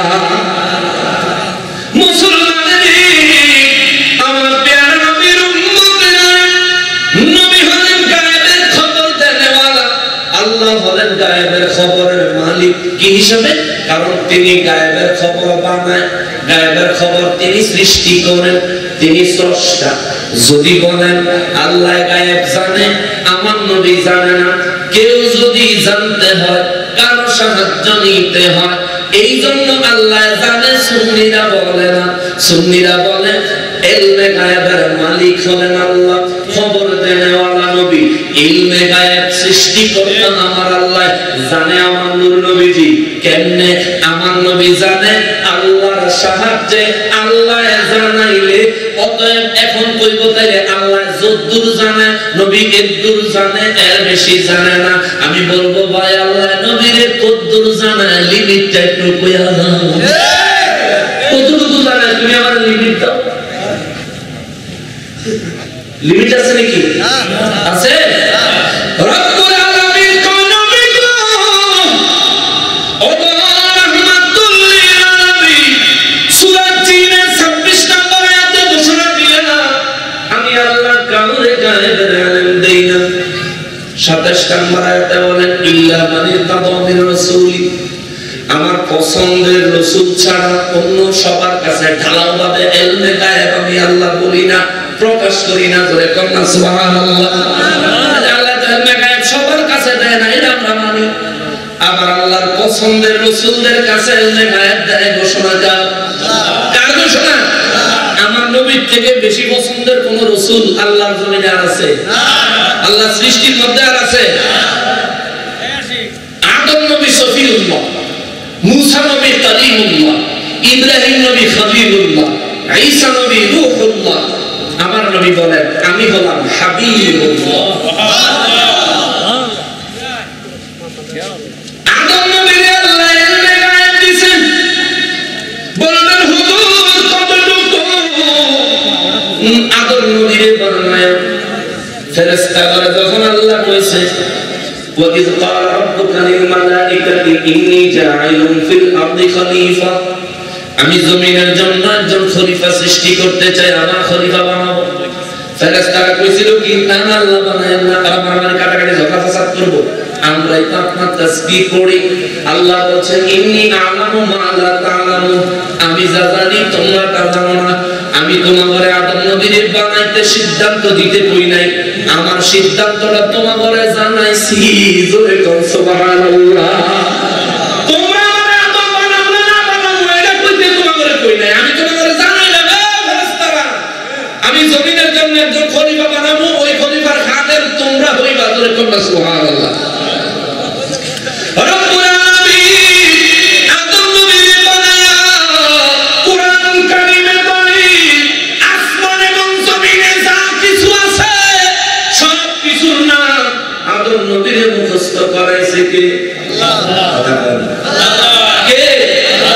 এবার আদম নবীর আমার আল্লাহ ফেরেশতাদের সামনে দাঁড় করালেন। ফেরেশতাদেরকে আমার আল্লাহ লাইন দিয়ে দাঁড় করালেন। মাঝখানে রূহ দেওয়ার অনেক লম্বা ঘটনা আছে, গেলাম না ওদিকে। শর্ট করে দেই, যে কথার জন্য ঘটনাটা তুললাম সব ফেরেশতারা লাইন দিয়ে দাঁড়ানো। আমার আল্লাহ কয় ও ফেরেশতারা ও ফেরেশতারা, ফেরেশতাদের সামনে আল্লাহ একটা করে জিনিস কুদরতিভাবে উপস্থাপন করে। আর ফেরেশতা করে জিজ্ঞাসা ও ফেরেশতারা বলো এটার নাম কি? সবাই চুপ। বলো এটার নাম কি? সবাই চুপ। জিবরাইল চুপ, মিকাইল চুপ, ইসরাফিল চুপ, আজরাইল চুপ। সবাই চুপ করে গেল, সব ফেরেশতারা চুপ করে গেল। আল্লাহ তার কথা বলে না কেন? নিচের শ্রেণীর ফেরেশতারা হেরা পায় আল্লাহ আমাকে সাতজন লিডার একজনও কথা পায় না, আমাদের দয়া করে ধমক দিয়ে না আমরা একটু ডরাই। সুবহানাল্লাহ। যা জীবনের নেতা করে দিবেন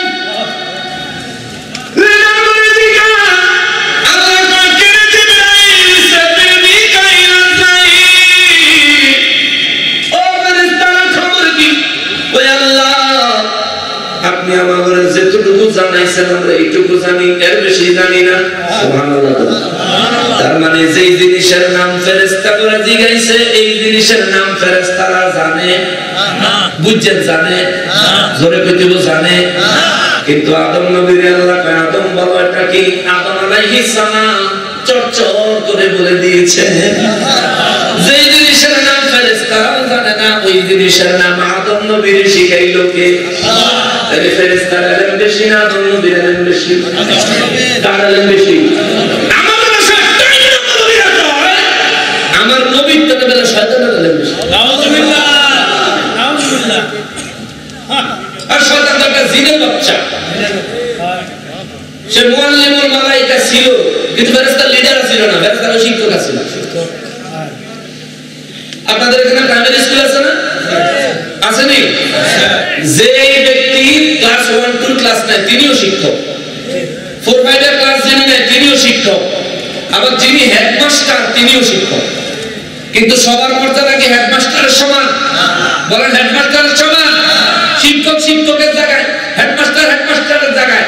শিক্ষক হইলে হেডমাস্টার হওয়ার জন্য একটা স্টেজ থেকে তো ইবলিস শয়তানের তো শিক্ষক ছিল, তার উপরে ছিল লিডার পর্যায়ের যে জিবরাইল, ইসরাফিল, মিকাইল, আজরাইল ফেরেশতারা।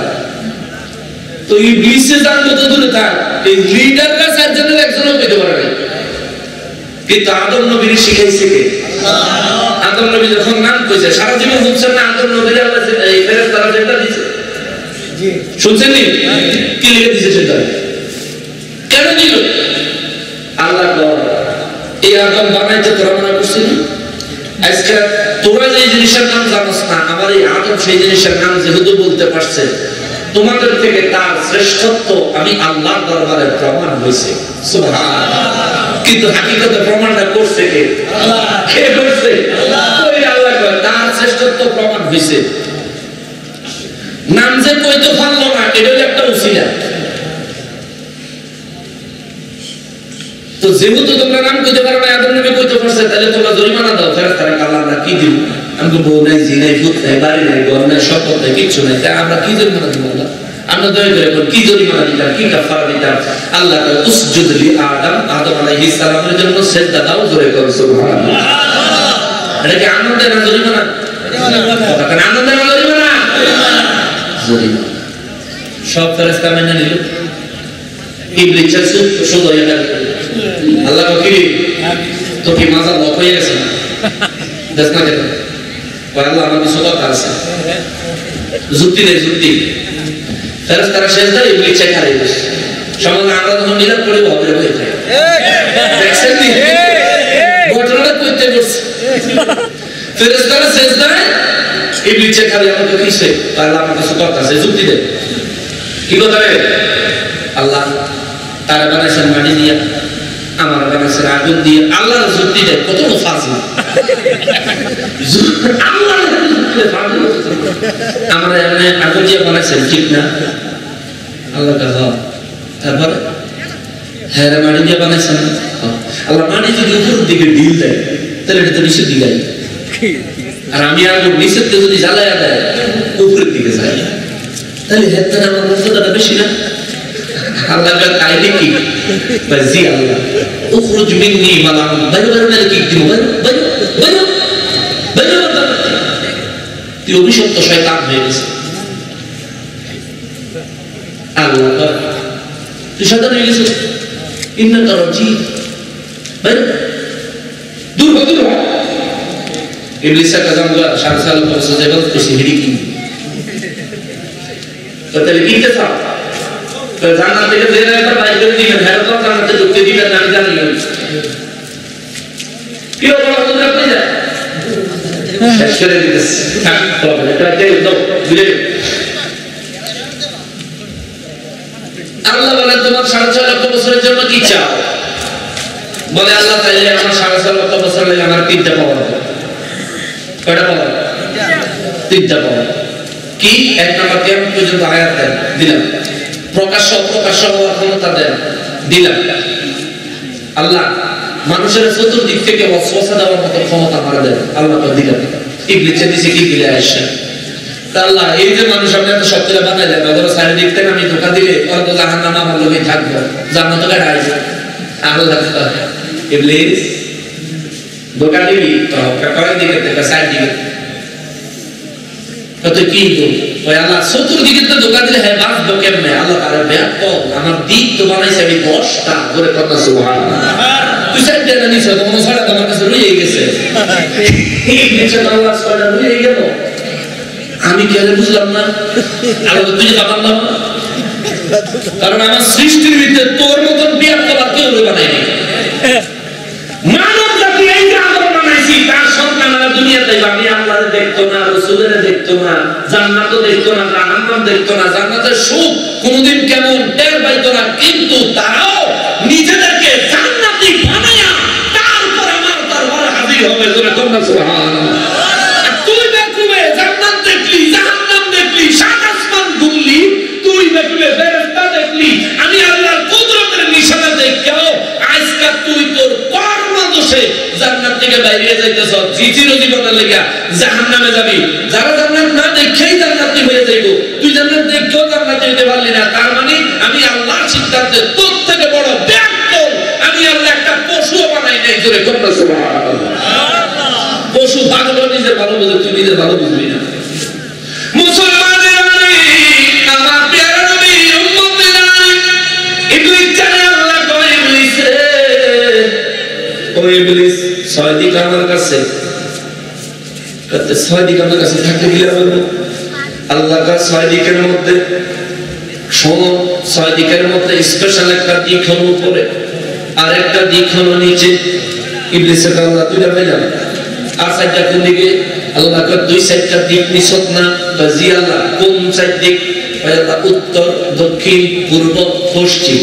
আমি সাইডটা দিক নিছি। আল্লাহ কয় এই চার দিকের সাইডটা তোমার দিক আছে রে, সুবহানাল্লাহ।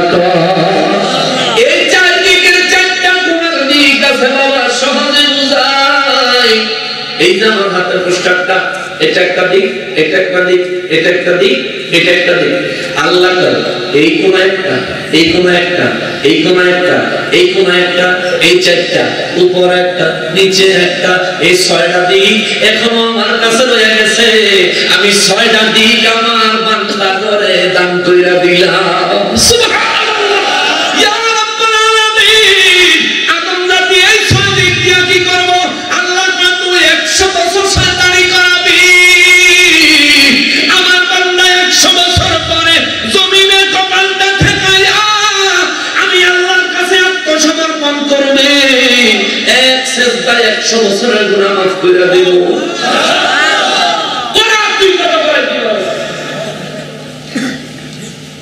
ইবলিস জানে আল্লাহ যখন কইছে ইন্না কারাজিম, অভিশপ্ত হয়ে গেছে তাই সব ফেরেশতারা ডরের সুরে আর একটা লাগাইছে সিজদা, সুবহানাল্লাহ। ফেরেশতারা মানে ভবা মাথাটা উড়ে আসলে কারণে চাই দেখে ইবলিসের উপরে চলতেছে স্টিম রোলার, বোল্ডুজার চালাইতেছে আল্লাহ দেখে ডরের সুরে আর কি সুবহানাল্লাহ কয় না রে। আর একটা দিয়ে আছে কয়টা আছে? কয়টা আছে? দুইটা। মুসলমান আদম নবীর উপরে তারা চিন্তা দিল, কারণ আল্লাহ সমস্ত সৃষ্টির না, আদম নবীর শিখাইল কে? আদম নবী আল্লাহ সৃষ্টির সবকিছুর নাম জানে, আমার নবী জানেনি, জানেনি? আরে আদম নবী জানে থিওরিক্যাল, আল্লাহ পড়াইছে তিনি পড়ছে। আমার নবী জানে প্র্যাকটিক্যাল, কারণ যেই জিনিসের নাম আদম নবীর আল্লাহ মুখস্থ করাইছে ওই জিনিসগুলো আমার আল্লাহ আমার দয়াল নবীর সামনে বানাইছে। কথা বলেন ঠিক কিনা? আর কথা নবী চিনবে না, নবী কিনা? রব্বুল আলামিন কালামে হাকিমের মধ্যে নবীর শান অনেক অনেক বর্ণনা করেছেন। এই জন্যই তো আমার নবী কয়া ফিলিস্তিনে কায়াফিকা আমালুল কলিল, উম্মত তোর ঈমানটারে খাঁটি কর। আমল যদি কম থাকে, ঈমান মজবুত থাকলে ভয় নেই, চিন্তা নাই। ঈমান কারা কয়? আল্লাহ কয়। ঈমান কারা কয়? ঈমান আয় আয় আয়। আমি বলি যে নবীর পক্ষে সে আমি আল্লাহর পক্ষে। ঈমান আনবি আল্লাহর উপর, তবে আল্লাহর উপরে ঈমান আনার সাথে সাথে রাসূলের উপরে ঈমান আনবি। আল্লাহ কেন কেন কেন? আল্লাহ বলেন তুমি যদি বলো লা ইলাহা ইল্লাল্লাহ, এইটা হবে তোমার দাবি, এইটা হবে তোমার ঈমান, কিন্তু এটা তোমার প্রমাণ না। তুমি আমারে কখনো দেখো নাই মুহাম্মাদুর রাসূলুল্লাহ সাল্লাল্লাহু আলাইহি ওয়াসাল্লাম যখনই তুমি বলবা তোমার দাবির পক্ষে সাক্ষী পাওয়া যাবে। তুমি আমারে দেখো নাই, কিন্তু আমার হাবিব আমারে দেখছে। এই জন্য তুমি যেই দাবি করছো না ইলাহা ইল্লাল্লাহ, আল্লাহ ছাড়া কোনো মাবুদ নাই, তোমার এই কথার সাক্ষী একজন মুহাম্মদ মুস্তাফা সাল্লাল্লাহু আলাইহি ওয়াসাল্লামকে যখন তুমি ঈমান হিসেবে আমি আল্লাহর দরবারে পেশ করবা, আমি আল্লাহ মুহাম্মদ সাল্লাল্লাহু আলাইহি ওয়াসাল্লামকে সাক্ষী পাওয়ার কারণে তোমার অন্তরে তোমার ঈমানকে খোদাই করে লিখে দিব। জোরে বলেন সুবহানাল্লাহ। ও মুসলমানের রে, আমরা নবীর প্রেমের কথা কই, দেখেন সহজে বুঝেন। সুন্নিরা আর ওয়াহাবিরা দুইজনের মধ্যে, দুই পার্টির মধ্যে পার্থক্য কোথায়? কি আপনারা কোরআন থেকে কন, তারাও কোরআন থেকে কয়। আপনারা নবীর কথা কন, তারাও নবীর কথা কয়। আপনারা আল্লাহর ইবাদতের কথা কন, তারাও আল্লাহর ইবাদতের কথা কয়। তাদের আর আপনাদের মধ্যে পার্থক্য কোথায় বাবা? তাদের আর আমাদের মধ্যে পার্থক্য হলো আমরা বলি ইবাদত বাড়ান, তারা যারা বলে ইবাদত কমা, ঠিক কিনা? মিলাদ করতেছেন, পড়া যাবে না। মসজিদের মধ্যে আউয়ালের নামাজ পড়তেছেন, পড়া যাবে না। নামাজের পর মুনাজাত করতেছেন, পড়া যাবে না। কয়নি?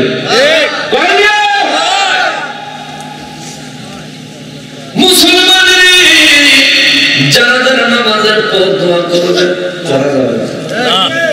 বাবা মারা গেছে, মা মারা গেছে, 3 দিন পরে এলাকার সব আলেমদেরকে দাওয়াত দিয়া, মুরব্বীদেরকে, গরিব মিসকিনদেরকে দাওয়াত দিয়া, বাবার বন্ধু বান্ধব, বাবার পরিচিত পাড়া প্রতিবেশী দাওয়াত দিয়া, তৌফিক অনুযায়ী তাবারুকের ব্যবস্থা কইরা, না পারলে না করবেন, কিন্তু সবাইকে দাওয়াত দিয়া সুন্নিরা দোয়ার ব্যবস্থা করে, ওয়াহাবিরা বিরোধিতা করে।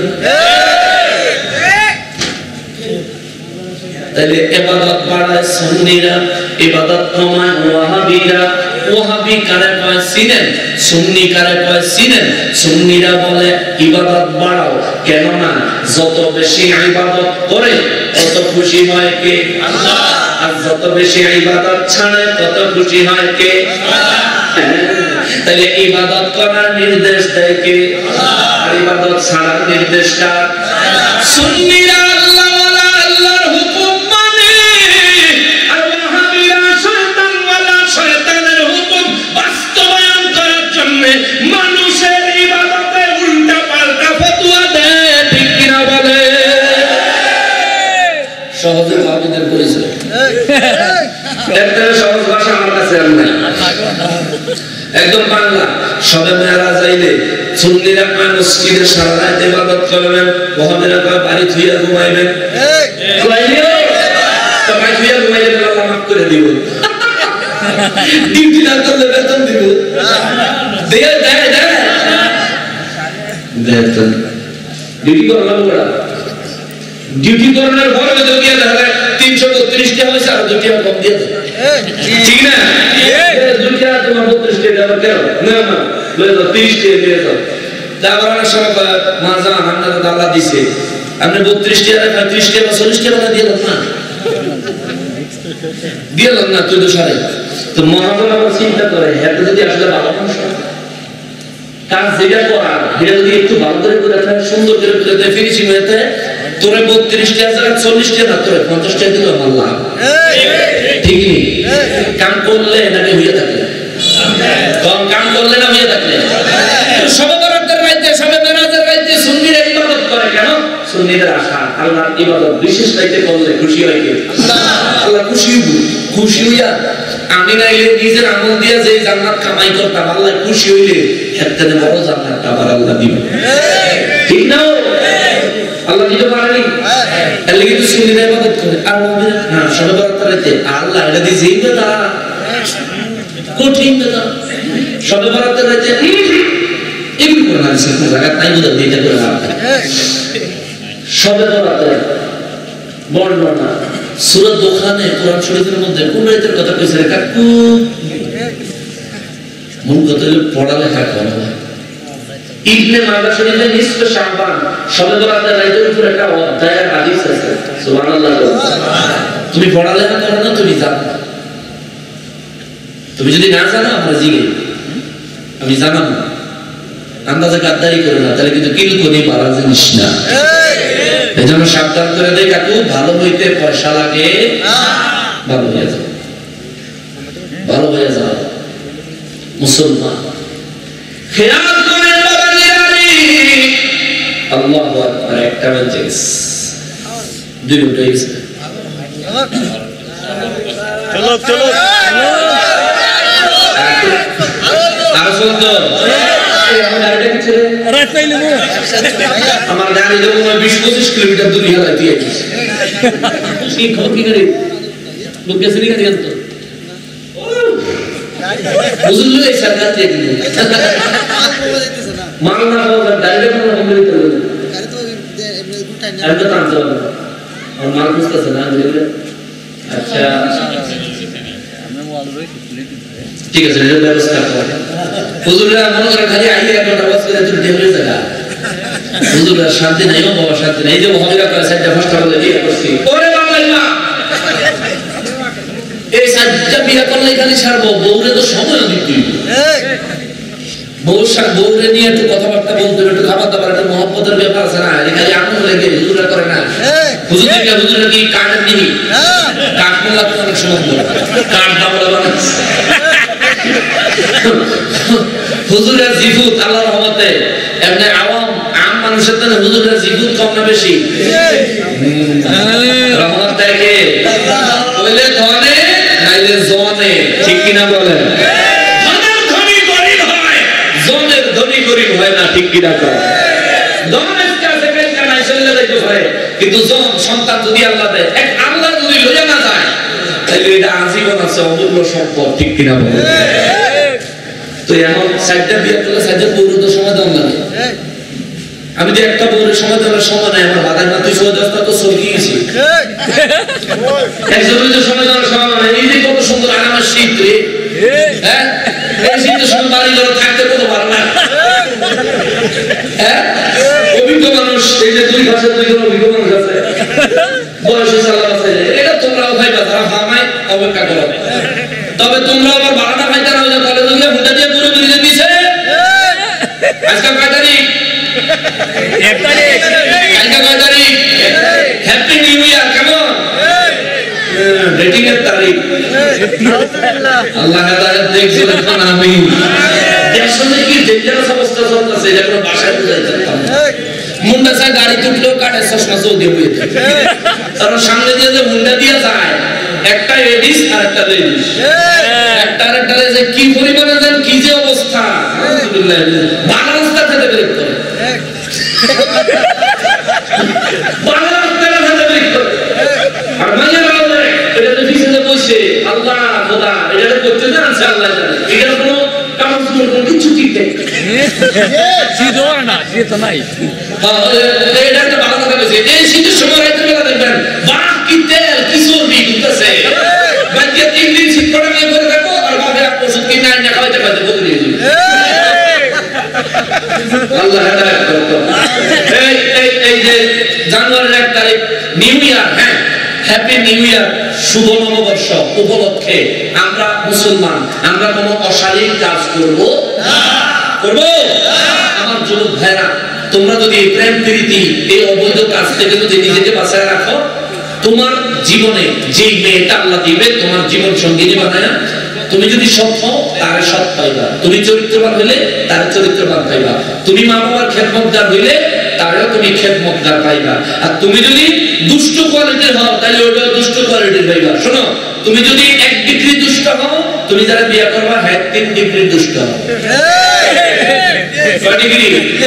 কারণ পুরুষের তুলনায় নারীর মর্যাদা, নারীর গুণ, নারীর ভাবা 3 গুণ বাড়ায় দিছে কে? আল্লাহ। তুমি একটা প্রেম করে পরে বিয়ে করবা, যে বেচারে তুমি নিশ্চিত কনফার্ম দাও এই বেচারে 3টা প্রেম করেছে, তুমি নিশ্চিত থাকো, কনফার্ম দাও। আমি তোমার বলে দিলাম তুমি কনফার্ম থাকো 100%। আল্লাহ কইছে মুমিনিনা ওয়াল মুমিনা, মুমিনের জন্য মুমিনা নারী, ওয়াল মুশরিকিনা ওয়াল মুশরিকা, মুশরিকা মুশরিক পুরুষের জন্য মুশরিকা নারী। আবার আল্লাহ কাল খাবিসাতু লিল খাবিসিনা ওয়াল খাবিসুনা লিল খাবিসা, খাবিসা লাগা খাবিস। কে কইছে? আল্লাহ। এই হুন্ডা দিয়া পর পুরুষের পিছনে বইয়া যারা পাম পাম পাম পাম করে ঘুরে চলে যাইয়া, আর কি ভদ্রলোক না কবিস? নিজের জামাই লোকে গুরুদা কোন সমস্যা নেই, নিজের জামাই লোকে গুরুদা সমস্যা নাই, কিন্তু জামাই থেকে দেবো বেশি পাবো। দুনিয়াটা এক্সপোর্ট হয়ে গেছে,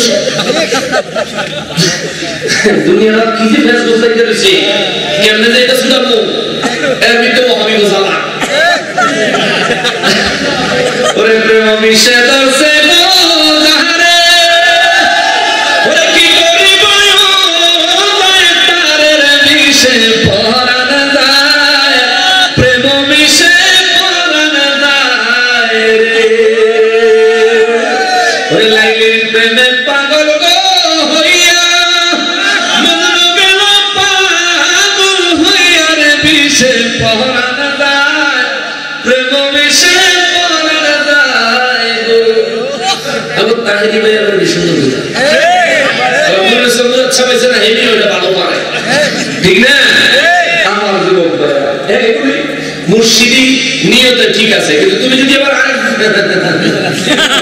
যদি তুমি ফিমেলকে কেন্দ্র করে এই ধরনের সং প্লে করো, ইংরেজি আর কি, যদি তুমি কোনো মেয়েকে উদ্দেশ্য করে এই ধরনের গান প্লে করো, তাহলে তোমার কখনো দুর্নীতি আছে। ঠিক কি না বলে? মুর্শিদি কও বাড়া কথা, মুর্শিদি আমার বেড়ে দেখলে তুমি সেটা না যায়। খবরদার আমার যুবক ভাই, মুসলমানেরা রে, আমার প্যারা নবী উম্মতেরা, নূর নবী রহমাতুল লিল আলামিন, আমার আল্লাহ নবী গো নবী তাআলা বলেন, আমি আল্লাহ তারা যা কখনোই জানে নাই, কখনো জানতো না, কখনো জানবেও না, তা জানি আমি আল্লাহ। ফালিমা মা লাম তা'লামু, ও নবী আমি আল্লাহ ওই সব বিষয় জানি যে সব বিষয় তারা কখনোই কিছু জানতো না। ফাজআলা মিন দুনি যালিকা ফাতাহনা করিবা, আমার নবী যখন বয়ান করলেন, আল্লাহ বলছেন ফালিমা মা লাম তা'লামু, আল্লাহ তা জানে যা তোমরা জানো না। মুনাফিকরা কয় আল্লাহ কি জানে? আলহামদুলিল্লাহ, কত বড় বেয়াদব, আল্লাহ নামের উপর প্রশ্ন করে আল্লাহ কি জানে? আল্লাহ কয় নবী তাআলা বলেন ফাজআলা মিন দুনি যালিকা ফাতাহনা করিবা, যেই স্বপ্ন আপনারে আমি আল্লাহ দেখাইছি এই স্বপ্নের বাস্তবায়ন হবে আগামী বছর। জোরে বলেন সুবহানাল্লাহ। আগামী বছর এই স্বপ্নের বাস্তবায়ন হবে, আগামী বছর মক্কা বিজয় হবে। তবে তার আগে আমি আল্লাহ আপনাদেরকে আরো একটা বিজয় দান করব।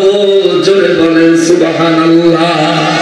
সাহাবীরা চিন্তায় পড়ে গেলেন, আল্লাহ মক্কা বিজয়ের খবর দিলেন, আবার আরো একটা বিজয়ের সংবাদ দিলেন।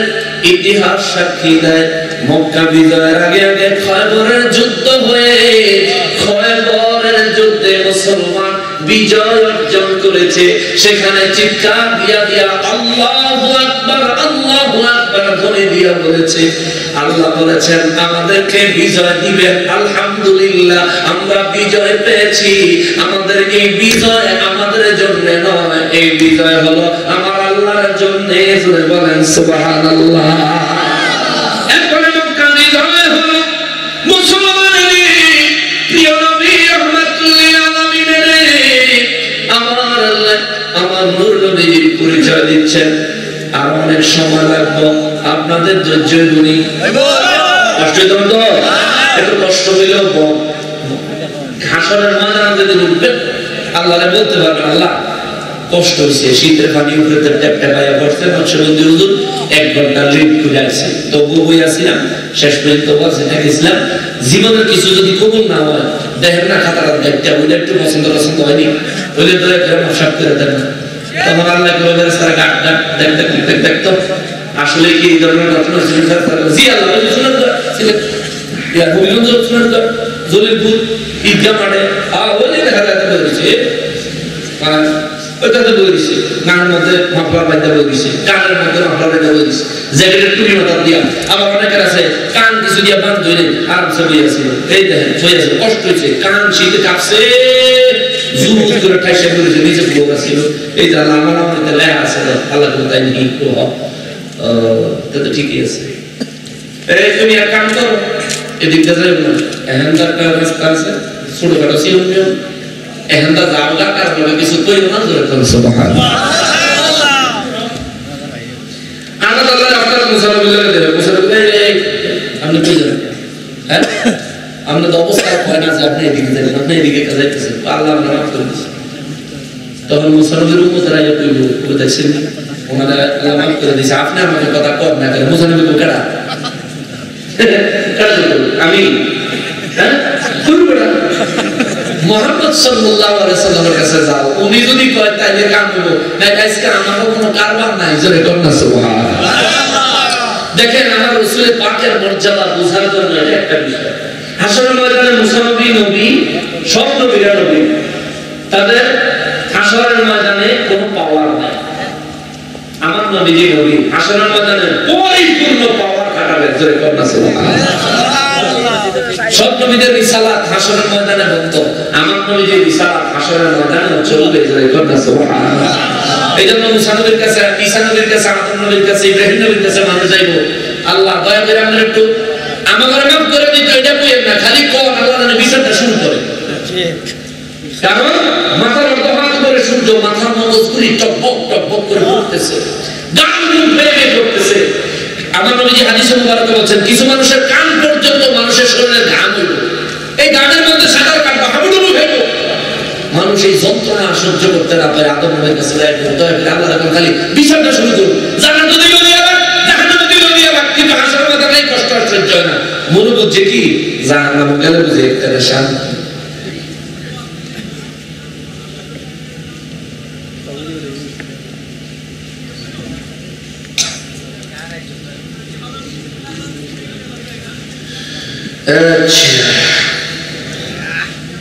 আমি তো 27 নম্বর আয়াতের উপরে কথা বলছি, কিন্তু নিয়ত ছিল 28 এবং 29 নম্বর আয়াত, অর্থাৎ সূরা ফাতিহা একবার লাস্টের 3 আয়াতের উপরে কথা বলবো। সময় সাপেক্ষ ব্যাপার। পাশে নাকি একটা মাদ্রাসা আছে, একদম এটার সাথে লাগানো। আচ্ছা, হিফজখানা মাদ্রাসা আছে, মাদ্রাসার ছাত্ররা কি জানো? আমার মাদ্রাসা শুনি এখন কথা হচ্ছে সব সমস্যা নেই। আমার কমে মাদ্রাসা দিবে সুন্নি বানায়, ছেলে মেয়ে সুন্নি বানায়, লাভ হইব কি? মরলে কবর ভাড়া দাঁড়াইব, জানাজার পরে দোয়া করবো, সুযোগ পাইলে জিয়ারত করবো, দোয়া করবো, ঠিক কিনা? নতুন বছর কোথায় কোথায় এটা ঢাকা শহরে তোমরা এলাকা থেকে যে আজকে মনে হয় এসএসসি গতকালকে এসএসসি পরীক্ষার রেজাল্ট দিয়েছে, আলিমে ভর্তি হওয়ার জন্য ঢাকা শহরে আমাদের ঢাকায় মাদ্রাসায় যেতে হবে, কাদরিয়া তৈয়বিয়া সুন্নি কামিল মাদ্রাসা। কবে হুজুর আপনি কি লিখে দিতে চান যাইতো? বাবা আমি সেখানে লেখাপড়া করছি, আল্লাহ আজকে এই ব্যাপার আছে। আপনার সন্তানটা যদি সেখানে লেখাপড়া করেন আমার বিশ্বাস একবারে খারাপ হইত, একবারে খারাপ হইত। দ্বিতীয় বিষয়, ঢাকা শহরে আমাদের আরো মাদ্রাসা আছে, শাহজাহানপুরে রেলওয়ে হাফিজে সুন্নি আলী মাদ্রাসা আছে, ওখানে দিতে পারো। আর মাদ্রাসা আছে ঢাকায় আছে, যদি ঢাকায় দেন, এদিকে এই এলাকায় যদি দিতে চান এদিকেও কাছাকাছি সুন্নি মাদ্রাসা আছে না, আদমপুর সুন্নি মাদ্রাসা আছে, ওখানে দিতে পারেন। তারপরে এখনো বাড়ির কাছে যেহেতু কবি মাদ্রাসা হয়েছে, মাদ্রাসাওয়ালা যারা আছেন আপনাদেরকে অনুরোধ করি কোরআনের কোন শেষ শিখাইবেন, শিখান, দয়া করে নবীর দুশমনী শিখাই। নবীজির কোন সম্মানে আঘাত করার মতো কোন বিষয় যদি আপনার কাছে একেবারে বিরাট বড় দলিল হিসেবে থেকে থাকে, দয়া করে আপনি আমার খবর দিয়ে, আমি আয়শা, আপনি যদি বেশি বুঝেন আপনি তাহলে আমি একটু বুঝিয়ে লয়ে যাবো, আর আমি যদি ভালো বুঝি তাহলে আপনারা বুঝাইয়া ভুল বাঙ্গাইয়া দিয়ে যাবো, ঠিক কিনা? কিন্তু বাচ্চারা এরা হলো কাঁচা মাটির মতো, এদেরকে তৈরি করতে হবে নূর নবীর প্রেম দিয়ে কথা বলবেন, ঠিক কিনা? এখন হয়তো প্রশ্ন করবেন হুজুর আপনি সুন্নি মাদ্রাসার কথা কেন বললেন? আপনি প্রত্যক্ষভাবে সুন্নি মাদ্রাসার কথা বললে কওমি মাদ্রাসার বিরোধিতা না করলেও হিসেবে তো বিরোধিতা হয়ে গেছে। আমার কওমি মাদ্রাসার উপর কোনো দুঃখ নেই, কিন্তু আমার নবীর একটা হাদিস আছে দাইলামি শরীফের 262 পৃষ্ঠা, নবীজি বলেছেন আদিবু আওলাদাকুম সালাতা খিসালিন, তোমরা তোমাদের বাচ্চাদেরকে 3টা জিনিস শিক্ষা দাও। কয়টা? কথা বলেন কয়টা? এটা আপনারা প্রত্যেকের জন্য বাচ্চাদেরকে শিক্ষা দেওয়া ওয়াজিব। 1 নম্বরে হুব্বে নবীয়িকুম, নবীর ভালোবাসা শিক্ষা দাও, জোরে বলুন সুবহানাল্লাহ। এখন আপনার বাচ্চা যদি দিনী শিক্ষা অর্জন করাইতে চান এমন পরপসে দিতে হবে যে ব্যক্তির কাছে পড়লে আপনার সন্তান নবীর দুশমনী না নবীর প্রেম শিখবে, সেখানে দিবেন। 2 নম্বর নবী বলেন ওয়াহুব্বে আহলে বাইতি, আমি নবীর আহলে বাইতের মহব্বত তোমার সন্তানকে শিক্ষা দেওয়া তোমার উপর ওয়াজিব, জোরে বলুন সুবহানাল্লাহ। তাইলে যারা নবীর দুশমন তারা আহলে বাইতের দুশমন, এতে কোনো সন্দেহ আছে? দেখবেন মুহররম মাসে আপনারা শুহাদা কারবালা মাহফিল করবেন, আর নবীর দুশমনটা কইব কারবালা যুদ্ধে ইয়াজিদের কোনো দোষ আছে, বলেনি? আবার এক গ্রুপ তো আছে আরো গ্রেড আগবাইছে, ভালো ডিগ্রি অর্জন করছে, আর আবার ইয়াজিদের রাদিয়াল্লাহু তাআলা আছে নিয়ম কিছু। তো তাদের সম্পর্কে আমরা একটাই বলবো, সুরে সুরে মাসতুতো ভাই। ইয়াজিদ রাদিয়াল্লাহু হইলো জাহান্নামে, লানাতুল্লাহ হইলো জাহান্নামে। আর তুই যে রাদিয়াল্লাহু কইছ তুইও নিশ্চিত ইয়াজিদের লগে জাহান্নামে। ঠিক। তাহলে আহলে বাইতকে যে ভালোবাসবে ইয়াজিদকে সে কখনো ভালোবাসতে পারবে না। ঠিক। কারণ আহলে বাইতের দ্বারা আহলে বাইত ইয়াজিদের দ্বারা আহলে বাইতের লাভ ছাড়া ক্ষতি হয়েছে। এমন এক ক্ষতি হয়েছে যেটা অপূরণীয়, অবিস্মরণীয়, কিয়ামতের আগ পর্যন্ত এত বড় ক্ষতি কারো দ্বারা হওয়া সম্ভব না। তারা এত বড় ক্ষতি করছে। যারা নবী বলেছে হুসাইন বিন ওয়ানাবি হুসাইন, আমি হুসাইন থেকে, হুসাইন আমার থেকে।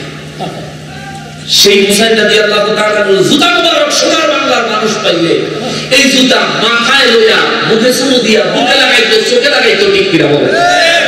আর ইয়াজিদ বাহিনী তার ঘরে ছুরি চালাইছে। নবী বলছেন তোমার বাচ্চাদের কয়টা করে শিক্ষা দাও? একটা কথা বলতে হবে কয়টা? আজকে মাহফিলের মুদ্দা কথা নিয়ে যাও। এক নম্বর নবীর ভালোবাসা, দুই নম্বর আহলে বাইতের ভালোবাসা। যাই নাও বাবা বিরিয়ানি আছে। তিন নম্বর আচ্ছা বয়স কম আছে হাজার একটা সাইডে। তিন নম্বর নবী বলছেন ওয়াকিরাতুল কোরআন, তুমি তোমার সন্তানকে কোরআনুল কারীম তেলাওয়াত শিক্ষা দাও। জোরে করুন সুবহানাল্লাহ। তাই কোরআন শরীফ শিখাইতে যেখানে দিবেন, হেন যদি আহলে বাইতের দুশমনী আর নবীর দুশমনী শিখে এই কোরআন শিখানোর দরকার আছে? যেখানে কোরআন শিখতে দিলে নবীর প্রেম আহলে বাইতের প্রেম বুঝবে, নবীর প্রেম আহলে বাইতের প্রেম শিখবে, সেখানেই দিতে হবে। কথা বলেন ঠিক কিনা? আল্লাহ তাআলা বুঝার তৌফিক দেন। পড়ি আমিন। আমিন। আর জোরে বলেন আমিন। আপনারা কি আমার উপর রাগ করলেন? রাগ করলেন?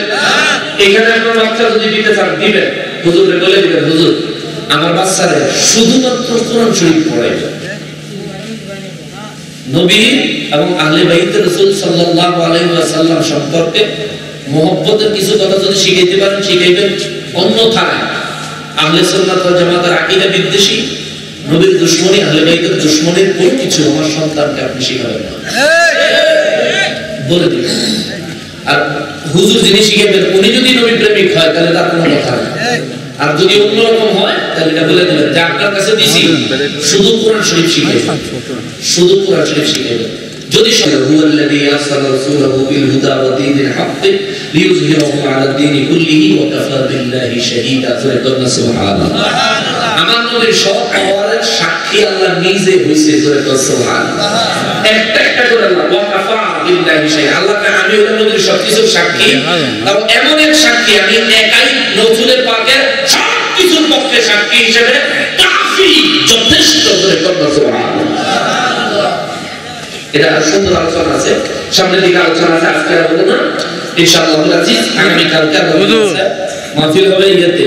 এখন যে কথা বুঝতে আসলাম, আখলে হাদিস একটা ভিডিও দেখছিলাম যে খবরের দুই আর সামনে রেখে খবর জিয়ারত করলে নাকি শিরক হয়। বিষয়টা কি কিভাবে? আহলে হাদিসদের একটা ভিডিও দেখছে ভাই, আপনার নাম কি ভাই? মাসুক খন্দকার। জি মাসুক খন্দকার চুনারঘাটে। উনি একটা ভিডিও দেখছে আহলে হাদিসের যে দুই হাত সামনে কবর রাখা জিয়ারত করলে শিরক হয়। জি আচ্ছা, আল্লাহর কি কবর আছে? কোন নাই। আমরা গেলাম আল্লাহর কবর আছে না? নাই। এই তাহলে আল্লাহর যেহেতু কবর নাই, তাহলে বান্দার কবর জিয়ারত করলে শিরক হয় কেমনে? আমার এটা বুঝাই। শিরক কার বলে জানেন? সমতুল্য, সমতুল্য করা। আচ্ছা, আর ইবাদতের ক্ষেত্রে শিরক কারে করে? যে ইবাদত আল্লাহর জন্য না বান্দার জন্য করা হয়, যেটা আল্লাহর হক কিন্তু বান্দার জন্য করা হয়। আমরা যখন কবর জিয়ারত করি, দুই হাত সামনে হোক, 10 হাত সামনে হোক, নাহলে কবরের উপরে হোক, আমরা যখন জিয়ারত করি এই জিয়ারতের দোয়াগুলি কার দরবারে পেশ করি? জিয়ারত করার পরে যে দোয়া করি কার কাছে? তার কবরের আযাব মাফ চাই কার কাছে? তার কবরের জান্নাতের বাগান হোক, এই দোয়াটা করি কার কাছে? শিরক হলো কেমনে?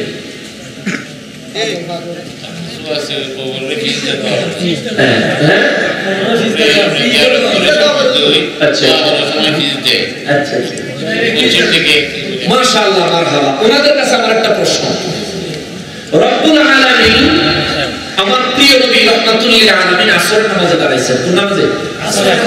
আসরের নামাজে দাঁড়ায় নিয়ত করছে আল্লাহ রে ওই মসজিদে আকসার দিকে ফিরা 16 মাসের বেশি, প্রায় 17 মাস পর্যন্ত মসজিদে আকসার দিকে ফিরে আমার নবীজি নামাজ আদায় করছেন। আসরের নামাজে দাঁড়ায় নিয়ত করছে, আল্লাহ যদি বাইতুল্লাহ শরীফটা আবার কাবা হইতো, সুবহানাল্লাহ। এই আবার কাবার মানে কি? মানে হচ্ছে মদিনা শরীফে নবীজি হিজরত করার আগে মুসলমানের কাবা বাইতুল্লাহ ছিল। মদিনা শরীফে হিজরত করার পরে ইহুদি বেশি ছিল, এজন্য আল্লাহর নির্দেশ ছিল, নবী গো আপনি মসজিদে আকসার দিকে ফিরে নামাজ পড়েন, সুবহানাল্লাহ। আমার নবী 17 মাস করছেন, তো নবীকে আল্লাহ কাবার দিকে ফিরে যদি পড়তাম আমার দিল শান্তি পাইতো। ভাবতেছে মনে মনে, ফরিয়াদ মোনাজাত করেন আল্লাহর কাছে যে আল্লাহ আমারে কাবা শরীফ বাইতুল্লাহ শরীফ আমারে কাবা বানায়া দেন। নবী যেটা বলেন নাই, মনে মনে ভাবতেছেন, নামাজে দাঁড়াইছেন।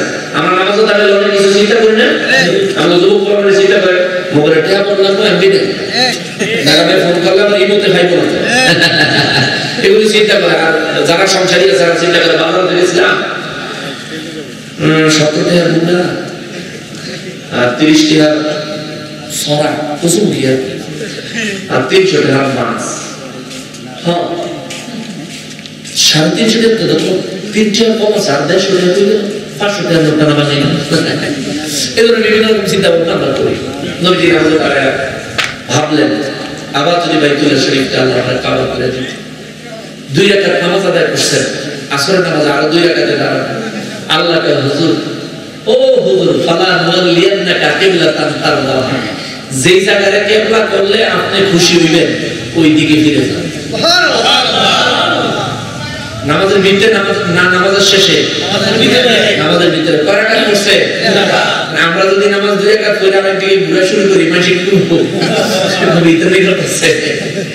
নবীজি 2 রাকাত পড়ে বাকি 2 রাকাত যখন কাবার দিকে ফিরে পড়লেন, মুনাফিকরা এবার সমালোচনা শুরু করছে, সুযোগ পেয়েছে। কিসে মুসলমানদেরকে তাদের মসজিদে আকসা থেকে ঘুরিয়ে দিল, কিসে তাদেরকে ফিরিয়ে দিল, এই ধরনের কথা বলতে লাগলো। বলার পরে প্রিয় নবী রাহমাতুল লিল আলামিনকে যখন এভাবে বলতে লাগলো, তখন আল্লাহ আয়াত নাযিল করলেন, ওয়ালিল্লাহিল মাশরিক ওয়াল মাগরিব। নবী আপনি বলে দেন পূর্ব থেকে পশ্চিম, মশরিক থেকে মাগরিব, সীমান্ত থেকে জুনুব, যে কোন দিক, সব দিকই আমি আল্লাহর দিক। জয় করুন সুবহানাল্লাহ।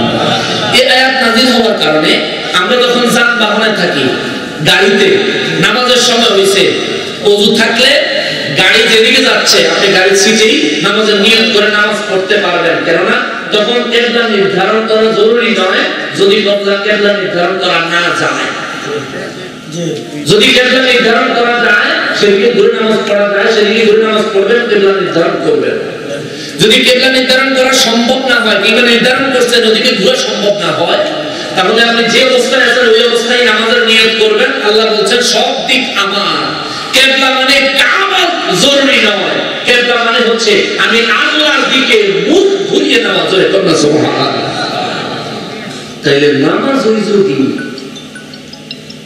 প্রয়োজনের তাগিদে যে কোনো দিকে ফিরলে নামাজ হয়। মুনাফিকরা কইছে মুসলমানদের কিসে কাবার থেকে ফিরিয়ে দিন। তাহলে কবর জিয়ারত করার সময় জিয়ারত করব, জিয়ারতের পরে দোয়া করব। যে কবরবাসীর দিকে দোয়া করছি, জিয়ারত করছি, ওই কবরের দিকে ফিরে যদিও দোয়া করি, তাহলে আমরা দোয়া কার দিকে করলাম? এখন দুইরা কিবলার দিকে আপনি যে দাঁড়াইবেন, এই এলাকার নাম হলো জলিলপুর, আশেপাশে কবরস্থান আছে। আচ্ছা, এই কবরে জিয়ারত করতে দাঁড়াইলে কোন দিকে ফিরে দাঁড়ানো লাগবে? মানে কবরটা কোন দিকে? কবরের সামনে দাঁড়াইলে কবরটা পূর্ব দিকে, তাহলে আপনি জিয়ারত করলে পূর্ব দিকে ফিরে জিয়ারত করবেন। আর এই মুলুবিদের ফতোয়া হলো আপনি মুনাজাত করবেন পশ্চিম দিকে ফিরে। এটা না আপনি পূর্ব পশ্চিম, এটা তো এদিকে।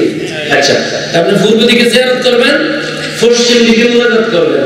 কারণ পূর্ব দিকে সামনে কবর, তো সামনে কবর থাকলে সেদিকে ফিরে মুনাজাত করা যাইতো।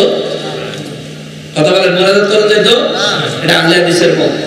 তো এই আপনি পশ্চিম দিকে ফিরলেন, এই সৌদি আরবের কাবা শরীফ পর্যন্ত এই পশ্চিম দিকে কি একটাও কবর নেই?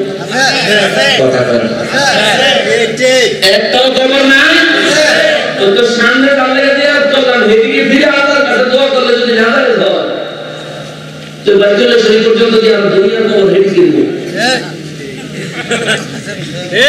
ঠিক কিনা বলেন?